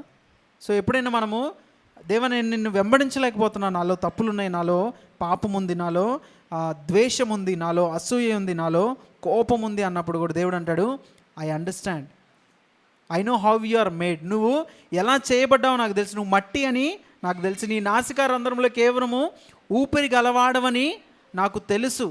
I will deal with you, hold on. దేవుడు అంటాడు, నాకు తెలుసు అది ఎలా తీసేయాలో, జస్ట్ హోల్డ్ ఆన్, నన్ను పట్టుకొని ఉండు అంటాడు కదా. ఇక్కడ ఏమైంది, పిలిచిన వాని ఊట కనబడిందంట. సో దేవుడు కనుక మనల్ని పిలిస్తే, పేతురు అదే ఇందాక చదివిన దాంట్లో, ఈ లోకంలో కావలసిన ప్రతిదాన్ని ఆయన మహిమైశ్వర్యం చొప్పున లేకపోతే ఆయన కృపను బట్టి మనకి అనుగ్రహిస్తాడంట. దైవ జీవమునకును భక్తికిని కావలసిన వాటన్ని. మళ్ళీ ఒకసారి చదువుతామా, ఎగ్జాక్ట్ వర్డ్స్ మనం చదువుతాం. మనలను పిలిచిన వాని గూర్చిన అనుభవ జ్ఞాన మూలముగా ఆయన దైవశక్తి జీవమునకును భక్తికిని కావలసిన వాటన్నిటిని, జీవమునకును భక్తికిని కావలసిన వాటిని అన్నిటినీ మనకు దయచేయుచున్నందున దేవుని గూర్చినట్టు మన ప్రభువైన యేసును గూర్చినట్టు నైనా అనుభవ జ్ఞానము వలన మీకు కృపయు సమాధానమును విస్తరించునుగాక. ఆమేన్. ఏంటంట, జీవమునకు దైవభక్తికి కావాల్సినవన్నీ ఆయన మనకి అనుగ్రహిస్తాడు. ఎందుకు? ఆయనే పిలిచాడు. It is not my will to come in to this place. It is not ఇది నా చిత్తం కాదు నేను ఈ లోకంలోనికి రావడానికి. చాలాసార్లు అనుకుంటా, నేనేమన్నా ఈ కుటుంబంలో కావాలని పుట్టానా, లేకపోతే ఈ జాతిలో కావాలని పుట్టానా, ఈ కలర్లో కావాలని పుట్టానా? No, it is God's will. అది మనము గుర్తుపెట్టుకోవాలి. వెన్ యూ అండర్స్టాండ్, మనం అది అర్థం చేసుకున్నప్పుడు, దేవుడు మనల్ని ఏ విధంగా పుట్టిస్తే ఆ విధమైన దాంట్లో మన జీవితాన్ని ముందుకు తీసుకెళ్ళడానికి కావలసిన ప్రతి దాన్ని ఆయన మనకి అనుగ్రహిస్తాడు. ఆయన పిలిస్తే, ఆయన పిలిచిన వాని ఊట మనల్ని ఖచ్చితంగా వెంబడిస్తుంది. అది బండలోంచైనా రావచ్చు, ఎడారిలోంచైనా నీళ్లు రావచ్చు, ఏమీ కనబడని ప్రదేశంలో అయినా మనకి నీళ్లు రావచ్చు. నీళ్ళు అనేది it is like a provision. మనకు కావాల్సిన అవసరతలను తీర్చడానికి మనము అర్థం చేసుకోవాలి. అర్థమవుతుంది కదా. సో దేవుడు కనుక మనల్ని పిలిస్తే ఖచ్చితంగా మనకు కావాల్సినవన్నీ ఆయన అనుగ్రహిస్తాడు. దేవుడు మనల్ని పిలిస్తే ఆ గ్రహింపు మనకుంటే మనము దానికి తగిన జీవితాన్ని మనము జీవిస్తాం. ఆఖరిగా మనము 2వ పేతురు దగ్గరికి వెళ్దాం. మళ్ళీ ఒకసారి 1వ అధ్యాయము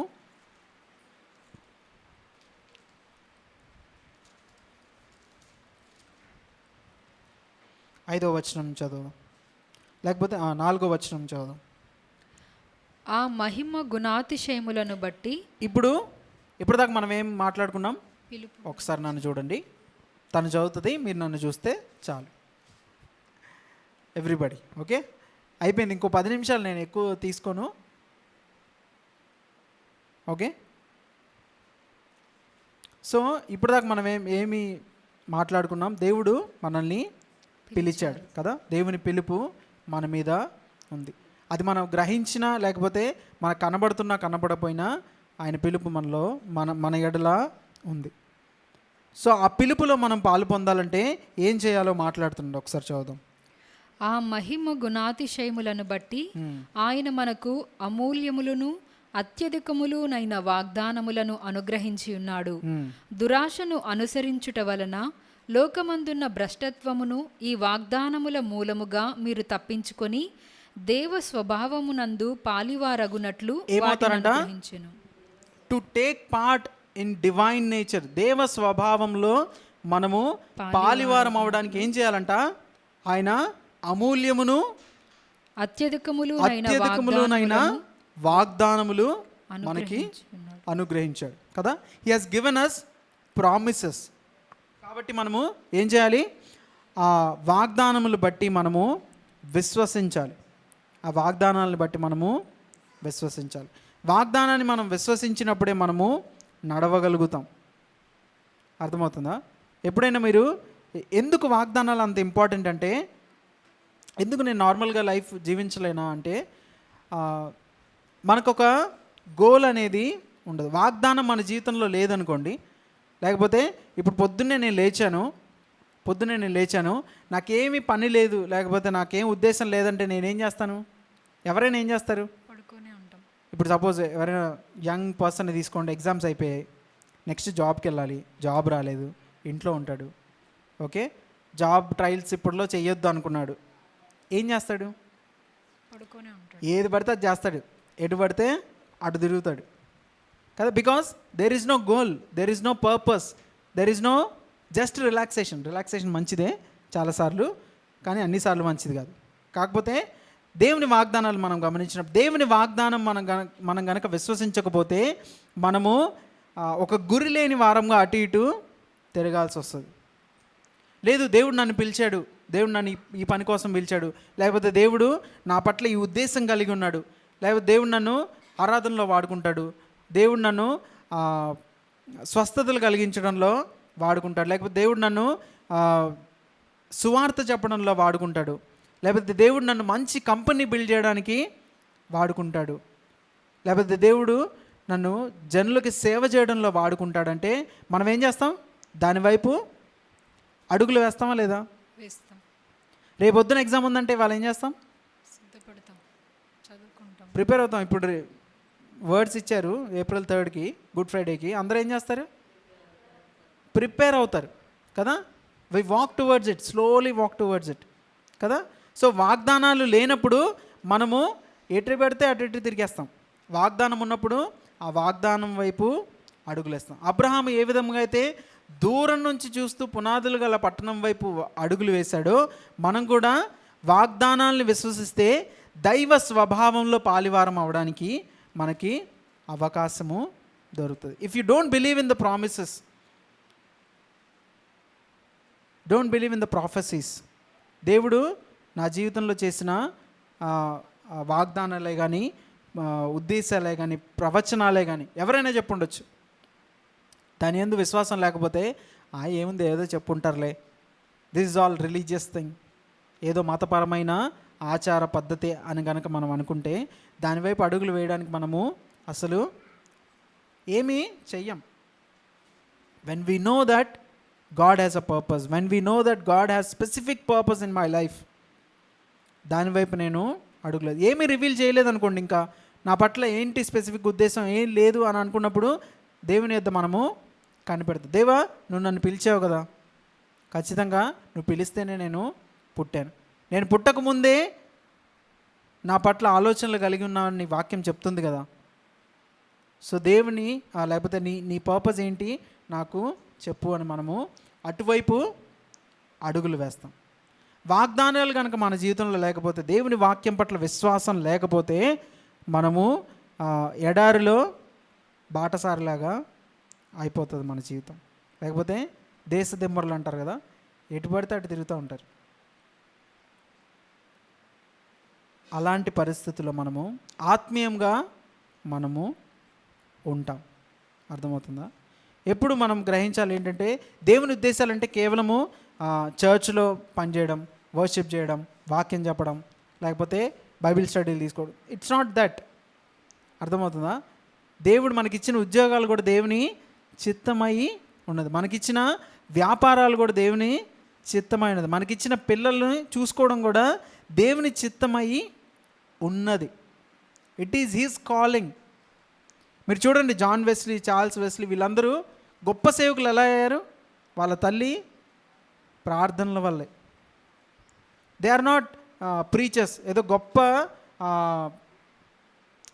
బోధకులేం కాదు. వాళ్ళు ఇంట్లో పిల్లల్ని చూసుకొని చాలా ఫెయిత్ఫుల్గా ప్రార్థన చేశారు, అంతే. ఈ రోజుల్లో మనం చూస్తే సేవకుల పిల్లలే సేవకులు అవుతారు, కానీ ఆ రోజుల్లో అట్లా కాదు. అంటే సేవకుల పిల్లలు సేవకులు అవ్వడం మంచిది కాదని నేను అనట్లేదు, బట్ జస్ట్ ఎగ్జాంపుల్ లాగా చెప్తున్నా కదా. కాబట్టి దేవుడు మనకిచ్చిన ఉద్దేశాలు, లేకపోతే మన పిలిచిన పిలుపు నెరవేర్చబడాలి మనం చూడాలంటే, దేవుని వాగ్దానాన్ని మనం ఖచ్చితంగా గుర్తు చేసుకోవాలి. ఒకసారి మనము దేవుడు నా జీవితంలో ఏం ప్రవచనాలు చేశారు, ఏమి వాగ్దానాలు ఇచ్చారు, ఈ సంవత్సరం దేవుడు చేసిన వాగ్దానం ఏంటి, ఒకసారి మనం గుర్తు చేసుకొని దాన్ని బట్టి ప్రార్థన చేయాలి. దాని వైపు, దేవా నేను ఎలా నడవాలి, how are you going to lead me in this path, ఎలా నువ్వు నన్ను నడిపిస్తావు అని మనము ఆలోచించాలి. సో ఒకవేళ ఇది లేదనుకోండి, లేకపోతే ఏమవుతుందంట, ఇంకా మధ్యలో చాలా సంగతులు ఉన్నాయి, అంత టైం లేదు మనకి. 9వ వచనం చదువుదాం. ఇవి ఎవనికి లేకపోవునో వాడు తన పూర్వ పాపములకు శుద్ధి కలిగిన సంగతి మర్చిపోయి. 5వ వచనం కూడా చదవండి. ఆ హేతువు చేతని, ఏ హేతువు చేత? దేవుని దైవ స్వభావంలో మనం పాలు పొందుతాము అనే హేతువు చేత, ఆ రీజన్తో మనం ఏం చేయాలో అక్కడ చెప్పబడుతుంది. చెప్పండి, చదవండి. ఆ హేతువు చేతనే మీ మట్టుకు మీరు పూర్ణ జాగ్రత్త గలవారై మీ విశ్వాసమునందు సద్గుణమునందు జ్ఞానమునందు ఆశా నిగ్రహమునందు సహనమునందు భక్తిని సహోదర ప్రేమయందు దయను అమర్చుకోవాలంట. ఇవన్నీ ఎవరు చేయాల్సిన పనులు? మనమే చేయాల్సిన పనులు. విశ్వాసానికి మనము మంచితనాన్ని యాడ్ చేయాలంట. మంచితనానికి జ్ఞానమును. ఏ జ్ఞానము? లోక జ్ఞానముగా, దేవుని గురించిన జ్ఞానము. జ్ఞానానికి ఏం చేయాలంట? ఆశా నిగ్రహము యాడ్ చేసుకుంటూ వెళ్ళాలంట. ఇంగ్లీష్లో చాలా మంచిగా ఉందండి, మేక్ ఎవ్రీ ఎఫర్ట్ అంటాడు. అంటే మీరు ప్రతిసారి మీ ఎవ్రీ ఎఫర్ట్ అంటే ఏమంటాం? ప్రయత్నం చేయాలంట. ప్రతి ప్రయత్నం దేనికి ఉండాలంట? మీ విశ్వాసానికి మంచితనానికి జ్ఞానానికి ఆశా నిగ్రహాన్ని ఇంకా అలా యాడ్ చేసుకుంటూ వెళ్ళినప్పుడు ఇవన్నీ ఉంటే ఏమవుతుందంట? ఇవి మీకు కలిగి విస్తరించిన ఎడల అవి మన ప్రభువైన యేసుక్రీస్తును గూర్చిన అనుభవ జ్ఞాన విషయంలో మిమ్మును సోమరులైనను నిష్ఫలులైనను కాకుండా చేయును. ఏం చేస్తాయంట? సోమరులైనను. ఇంగ్లీష్లో it will not make you ineffective or unproductive. అర్థమవుతుందా? మనము ఫలములు లేని వారముగా ఉండమంట. ఇవన్నీ మనము యాడ్ చేసుకుంటూ వెళ్ళినప్పుడు ఇంక్రీజింగ్ మెజర్లో ఉంటుంది. ఇంకా యాడ్ చేస్తూనే ఉండాలి. నీకు మంచితనం ఉందా? ఇంకా సెల్ఫ్ కంట్రోల్ ఉందా? ఇంకా ఆశా నిగ్రహం ఎక్కడ కావాలి? ఇంకా దేవుని గురించిన నాలెడ్జ్ ఎక్కడ కావాలి? ఇంకా నేను ఇతరుల్ని ప్రేమించడంలో ఎంత ఎదగాలి? ఇంకా దయను ఎలా నేను పెంచుకోవాలి అనే దాని మీద మనము మన ప్రయత్నాలు, మన కష్టాలు పడ్డప్పుడు ఏమవుతుంది? మనము ఫలవంతముగా మారుతాం. సోమరులుగా దేవుని రాజ్యంలో ఉండము. అర్థమవుతుందా? సోమరులుగా మనము ఉండము. ఒకవేళ ఇవి లేకపోతే ఏమవుతుందంట? చదువు. ఇవి ఎవనికి లేకపోవునో ఇవి ఎవనికి లేకపోవునో వాడు తన పూర్వ పాపములకు శుద్ధి కలిగిన సంగతి మరిచిపోయి ఏమవుతుందంట? ఇవన్నీ మనం చెయ్యకపోతే, ఒకవేళ చాలాసార్లు మనకి ఏమవుతుంది, అసలు దేవుడు నన్ను రక్షించాడా, నా పాపాలన్నింటినీ తీసేసాడా అనే డౌట్లు చాలాసార్లు వస్తాయి కదా. ఎందుకు వస్తాయంటే ఇలాంటి ప్రయత్నాలు చేయబడినప్పుడే మనకి అదే దేవుని వాక్యం సెలవిస్తుంది. ఇవన్నీ కనుక లేకపోతే, ఇవన్నీ మనం యాడ్ చేసుకోవడానికి ప్రయత్నించకపోతే వాడు ఏమవుతాడంట? పూర్వ పాపాలు క్షమించబడ్డాయన్న సంగతి కూడా మర్చిపోతాడంట. మర్చిపోయి గ్రుడ్డివాడును దూరదృష్టి లేనివాడును అవుతాడంట. ఇంగ్లీష్లో it is you will become near sighted and blind అని ఉంటుంది. అదేనా? Near sighted and blind. మనం కనుక ఇవన్నీ దేవుని వాగ్దానాన్ని బట్టి మనము ఇక్కడ చెప్పబడిన సంగతులు మనం కనుక యాడ్ చేసుకోకపోతే మనం ఏమవుతాము? దూరదృష్టి లేని వారం అవుతాం. దూరదృష్టి లేకపోతే ఏమవుతుంది? ఇవాళ అన్నం లేదనుకోండి, కంగారు పడిపోతాం. ఇవాళ మనకు ప్రొవిజన్ లేదనుకోండి, కంగారు అయ్యో రేపు ఏమవుతుందో ఏంటో, నా పరిస్థితి ఇంతేనా, నేను చచ్చిపోతానా, ఇవాళ బాగాలేకపోతే అయ్యో ఇంతేనా, నా పని అయిపోయిందా అని అనుకుంటాం. అదే దేవుని వాగ్దానం కనుక నీ పట్ల ఉంటే, ఇదిగో నేను ఇలా చేస్తానన్నప్పుడు, ఇవాళ నేను మరణ పడక మీద ఉన్నా కూడా నేను దేవుని వాగ్దానాన్ని బట్టి విశ్వసించి I will see into the future. అర్థమవుతుందా? దూరదృష్టి దేవుని వాగ్దానాల వలన మనకి కలుగుతుంది. It will not make us blind. ఒకవేళ దేవుని వాగ్దానాలు లేకపోతే దేవుడు చెప్పిన సంగతులు మనం యాడ్ చేసుకోకుండా అలానే ఉంటే మనము దూరదృష్టి కాదులే కానీ తర్వాత ఏకంగా గ్రుడ్డివారమై అయిపోయి ఏమవుతుంది? అయ్యో నా పాపాలు ఇంకా క్షమించబడలేదు, నేను నరకానికి వెళ్ళిపోతాను అనే పరిస్థితిలోకి మనము వెళ్తాం. కాబట్టి ఆయన ఏమంటాడు? కాబట్టి కింద చదువు. అందువలన సహోదరులారా మీ పిలుపును ఏర్పాటును నిశ్చయము చేసుకొనుటకు మరి జాగ్రత్త పడు. Make every effort to confirm your calling కదా, అండ్ ఎలక్షన్ అంటుంది. మీ పిలుపును ఏర్పాటును నిశ్చయము చేసుకునే ప్రయత్నం ప్రతిరోజు మనము చేయాలి.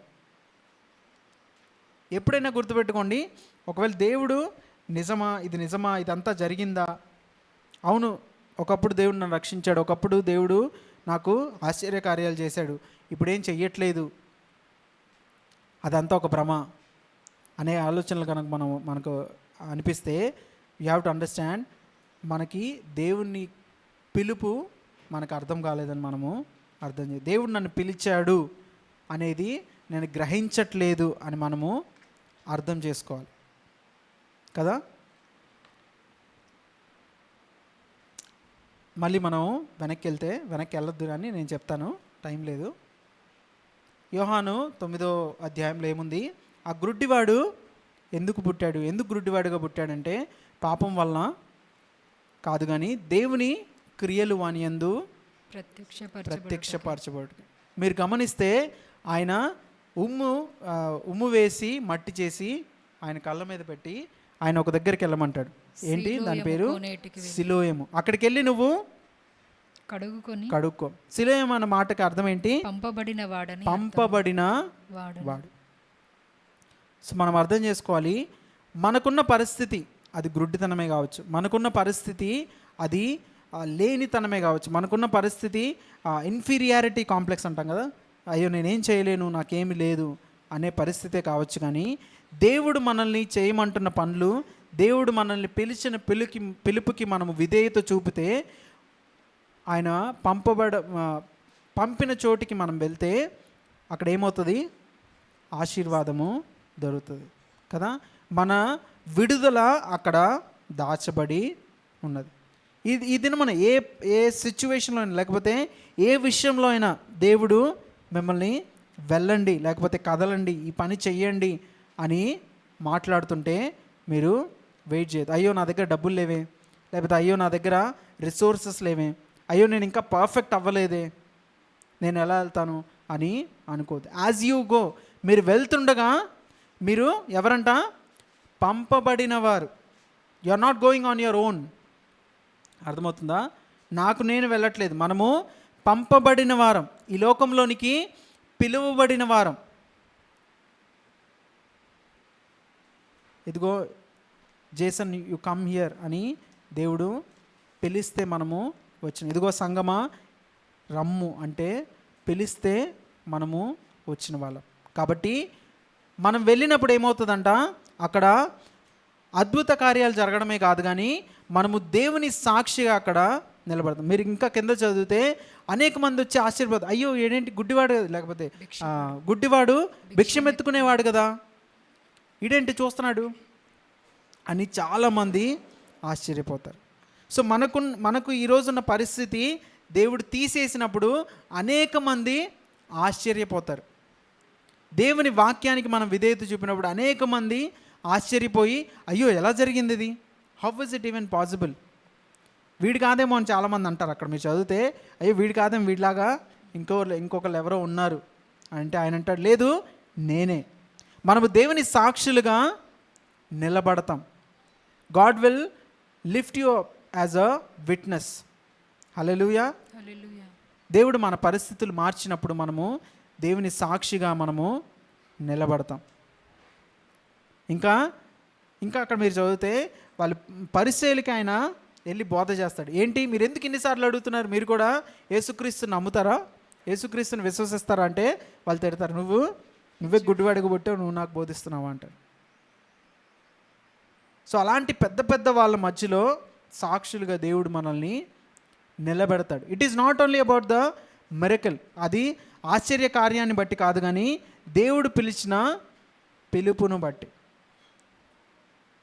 అర్థమవుతుందా? దేవుడు పిలిచిన పిలుపును బట్టి. కాబట్టి మనం జాగ్రత్త వహించాల్సిన విషయాలు ఏంటి, మనము గుడ్డి వారంగా లేకపోతే దూరదృష్టి లేని వారంగా మనము ఉండద్దు. దేవుని వాగ్దానాలు మనము అర్థం చేసుకోవాలి. దేవుడు నన్ను పిలిచాడు అనే విషయాన్ని మనము అర్థం చేసుకోవాలి కదా. అర్థమవుతుందా? ఒకసారి హల్లెలూయా చెప్తారా? లేచి నించుందామా? ఒక్క 2 నిమిషాలు లేచి నించుందామా?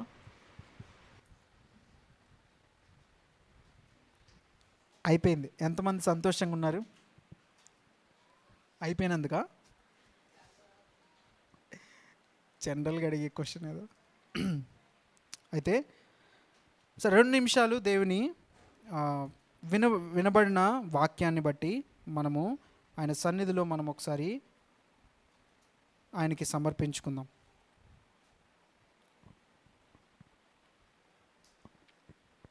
అందరూ కళ్ళు మూసుకొని, దేవా నీకు వందనాలు, స్తోత్రాలు ప్రభా. మా దేవా నీవు చెప్పిన మాటలను బట్టి ప్రభా మేము మా పిలుపును ప్రభా, ఏర్పాటును ప్రభా నిశ్చయము చేసుకోవడానికి తండ్రి నీవు పలికిన మాటలను బట్టి కృతజ్ఞతాస్తుతులు చెల్లిస్తున్నాం ప్రభా. అవును తండ్రి ప్రభా, మా జీవితాన్ని ఎన్నోసార్లు ప్రభా మేము తక్కువగా ఎంచి ఉన్నాం తండ్రి. నీ మమ్మల్ని పిలిచి ఉన్నామన్న సంగతి మరచి ప్రభా మా దేవా ఎన్నో మార్లు ప్రభా మేము త్రోవ తప్పి తిరిగిన వారము తండ్రి. వాగ్దానాల పట్ల ప్రభా మా దేవా మేము నిర్లక్ష్యము వహించి, దేవ నీవే ఒక వాగ్దానముగా మా జీవితంలోనికి వచ్చిన దేవుడు తండ్రి. ఇదిగో తండ్రి నిన్ను ఒక వాగ్దానముగా తండ్రి మా ఎద్దుకు పంపించున్నాడు. You are the promised son. మరి ప్రభా ఇక్కడున్న ప్రతి ఒక్కరి జీవితంలో తండ్రి ఈ సమయంలో నీ పిలుపు ఉన్నదనే గ్రహింపు ప్రభా వచ్చేలాగున తండ్రి మీరు మాట్లాడమని కోరుతున్నాం. సహాయం చేయండి ఈ సమయంలో ప్రభా మా దేవా. మీ ప్రజలకు మీరే ప్రభా మినిస్టర్ చేయమని కోరుతున్నాం, పరిచర్య చేయమని కోరుతున్నాం తండ్రి. వారి హృదయంలో ఉన్న ప్రతి డౌట్ని తండ్రి ప్రభా యేసు నామములో తొలగించి వేయండి తండ్రి. దేవని అమూల్యమైన ప్రశస్తమైన వాగ్దానాలు తండ్రి ఉండగా తండ్రి ప్రభా అది ప్రతి డౌట్ని ప్రభా నిరర్ధకము చేయునుగాక తండ్రి. ప్రభా మా దేవ ప్రతి తండ్రి వెనుకబాటుతనాన్ని తండ్రి ప్రభా మా దేవ నీ యొద్దకు రాలేని పరిస్థితుల్ని తండ్రి ప్రభా అవి పటాపంచలు చేయునుగాక.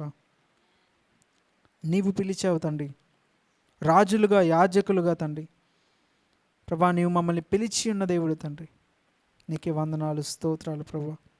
దేవా ఆ పిలుపును ప్రభా మా జీవితంలో నిశ్చయపరచమని కోరుతున్నాం. ఈ సమయంలో ప్రభా ఇంకను ఎవరికైనా డౌట్ ఉంటే తండ్రి ప్రభా ఆ డౌట్ని మీరు తీసివేయండి.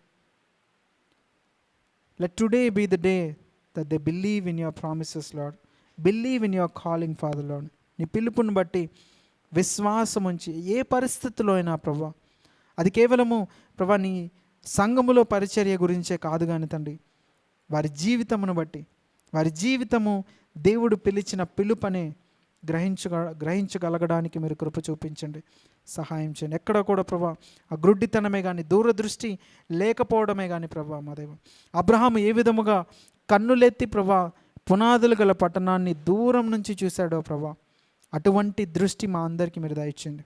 ఇదిగో అనేకమైన జనరేషన్స్ని మాలో నుండి నీవు పిలుస్తుండగా తండ్రి ప్రభా, ఆ పిలుపుని మేము స్వీకరించడానికి సహాయం చేయండి. ఈ దినమున మేము ఒక్కరముగా ఉండొచ్చు తండ్రి ప్రభా, ఇదిగో ఒక్కడు 1000 మంది అవుతాడని తండ్రి ప్రభా, ఇద్దరు 10,000 మంది అవుతారని ప్రభా నీ వాక్యము సెలవిస్తుంది దేవా. అటువంటి ఆశీర్వాదము మాలో నుండి ప్రవహింపజేయగలగడానికి తండ్రి మమ్మల్ని మేము నీ సన్నిధిలో సమర్పించుకుంటున్నాం ప్రభా. జ్ఞాపకం చేసుకోండి, సహాయం చేయండి ప్రభా మా దేవ. నీ వాగ్దానములు మా జీవితంలో నెరవేర్చండి. వాగ్దానములు పట్టిన తండ్రి ప్రభా, వాగ్దానములను బట్టి మా ఆసక్తిని మీరు ఇంకనూ ప్రభా పెంచమని కోరుతున్నాం ప్రభా. దేవా సహాయం చేయండి. ఆ గ్రుడ్డివాడి కన్నులు ఏ విధంగా మీరు తెరిచారో, ఏ విధంగా ప్రభా మా దేవ తండ్రి సాక్షిగా మీరు నిలబెట్టారో తండ్రి, ఆ విధమైన జీవితాలని ప్రభా మా అందరికీ మీరు దయచేయమని, సహాయం చేయమని తండ్రి. ఇంకనూ ప్రభా ఎవరైనా స్ట్రగుల్ అవుతుంటే తండ్రి మీరే సహాయం చేయండి, మీరు కౌన్సిల్ చేయండి, కంఫర్ట్ చేయండి, ఆదరణ కలిగించండి ప్రభా మా దేవ. నీ మాటల చేత వారిని ప్రభా పర్సీవ్ చేయమని కోరుతున్నాం తండ్రి. ఇదిగో తండ్రి సహనమును ప్రభా మా దేవ వారు కలిగి తండ్రి ప్రభా, సెల్ఫ్ కంట్రోల్ని కలిగి తండ్రి ప్రభా, మంచితనాన్ని తండ్రి, భక్తిని తండ్రి ప్రభా మా దేవ, నిన్ను గురించిన జ్ఞానాన్ని ప్రభా యాడ్ చేసుకోగలగడానికి కృప చూపించమని, సహాయం చేయమని తండ్రి మరి ఒకసారి మమ్మల్ని అందరినీ మీ చేతులకు అప్పగించుకుంటూ తండ్రి ఇంతవరకు ప్రభా మమ్మల్ని నడిపించినందుకు నీకే వందనాలు స్తోత్రాలు చెల్లిస్తూ తండ్రి యేసుక్రీస్తు నామంలో అడిగి వేడుకుంటున్నాం తండ్రి. Amen, amen.